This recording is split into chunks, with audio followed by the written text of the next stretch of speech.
Querido don Ángel, hermano en el episcopado, querido cabildo, deán, queridos hermanos que estáis aquí en esta misa de la Catedral Primada, también a los que nos seguís a través de la televisión, enfermos, mayores, a todos los que a través de este milagro estáis también viéndonos en vuestras casas. También un saludo muy especial a nuestro querido seminario y a los seises que nos están cantando también en este día. Día grande de la Inmaculada Concepción, donde también hoy la Iglesia clausura este año que hemos dedicado a la figura de San José, esposo de la Virgen. Y que también nos sugiere a nosotros pues todo lo que estamos celebrando en estos momentos. No olvidéis que estamos en Adviento, preparación para llegar a Belén, casa del pan, donde José y María ponen a Jesús en el pesebre para ser comido y bebido. Es la Eucaristía que celebramos nosotros, que es la carne que nació de María Virgen, como canta algún himno eucarístico. Y desde esta realidad tan hermosa, ¿qué nos sugiere a nosotros esta fiesta de la Inmaculada Concepción con San José, esposo de la Virgen? ¿Qué nos sugiere a nosotros esta fiesta que realmente significa que María ha sido concebida sin pecado original? En aquella intuición que tiene un poeta, un gran literato que es Calderón de la Barca, que aquí, en la Hidalga del Valle, en estos alrededores de Toledo, él escribía diciendo que a todos nos dejan caer y a ella le dieron ante la mano.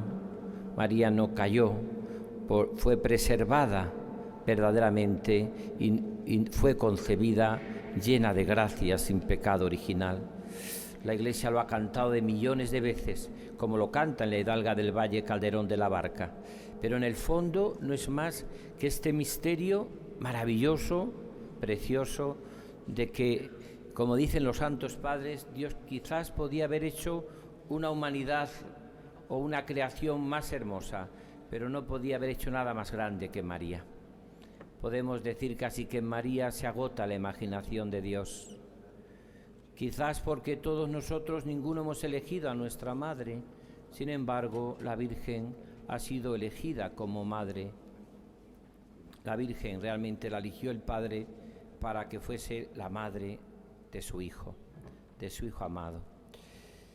Y desde esta realidad tan hermosa podemos cada uno de nosotros decir qué nos sugiere esta fiesta de la Inmaculada Concepción, teniendo también presente a San José, expresado en este bellísimo cuadro del Greco, donde va acompañado, José lleva de su mano al niño Jesús, y en esta maravilla tiene como trasfondo Toledo, y donde hemos explicado en la carta pastoral que escribí precisamente sobre San José lo que significa este hombre que vive profundamente como peregrino de la fe, unido a la Virgen peregrina de la fe, su mujer, su esposa. Mirad, la Inmaculada Concepción nos sugiere tres claves muy sencillas que están en el Evangelio de hoy. La primera es una llamada a la alegría, al gozo, a la esperanza, lo que es el Adviento. En el Adviento sabemos que hay tres venidas: la venida de Cristo, que vino y que vendrá, dos venidas visibles, y una venida intermedia invisible, que, como dice un prefacio, Cristo está viniendo en cada persona y en cada acontecimiento, sobre todo en la Eucaristía, en los sacramentos, en la Iglesia, en los pobres, en los que sufren, en los enfermos.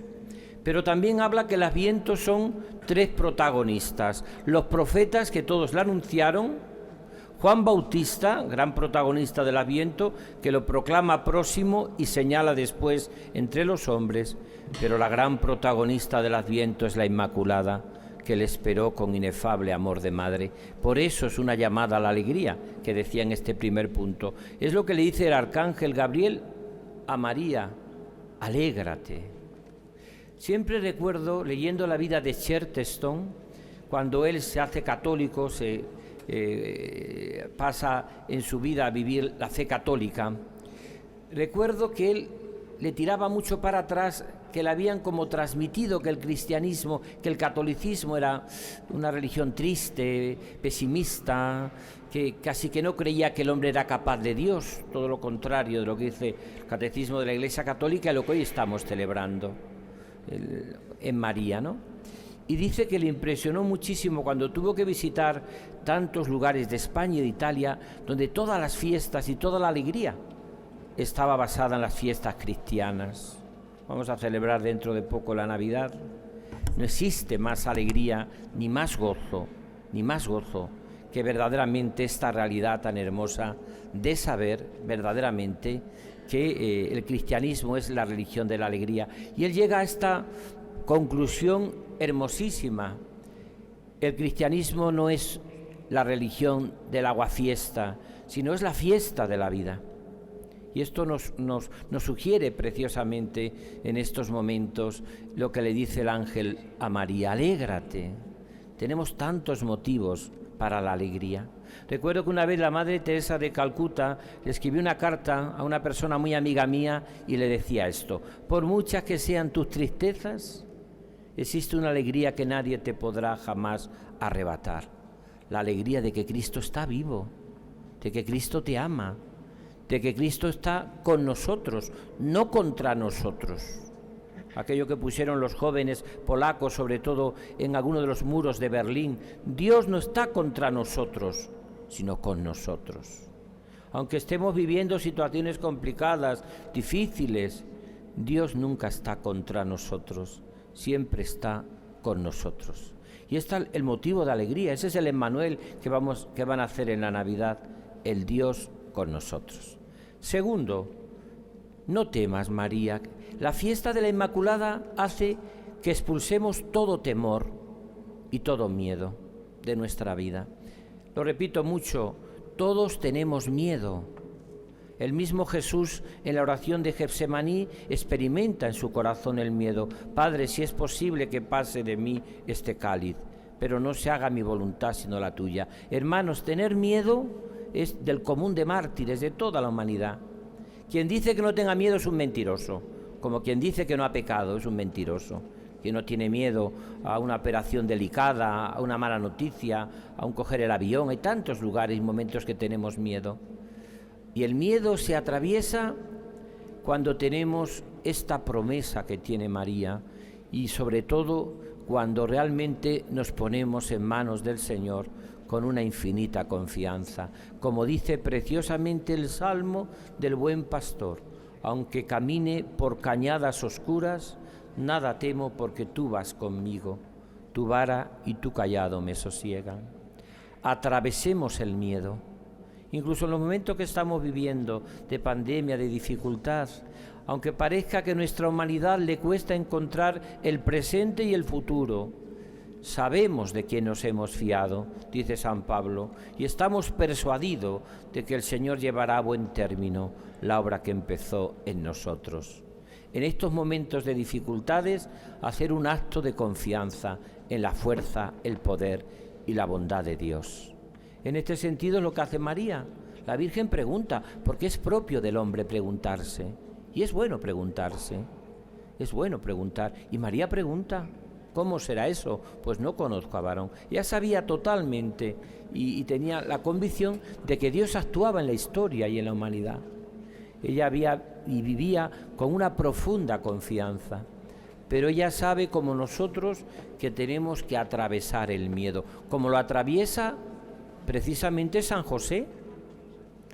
A San José le tocó verdaderamente muchos momentos muy complicados de la vida de Jesús, probablemente los más complicados. Ya no está José cuando Cristo en su vida pública recorre los caminos o cuando muere y resucita, pero sin embargo sí está en la pérdida cuando se pierde el niño Jesús en el templo, por ejemplo.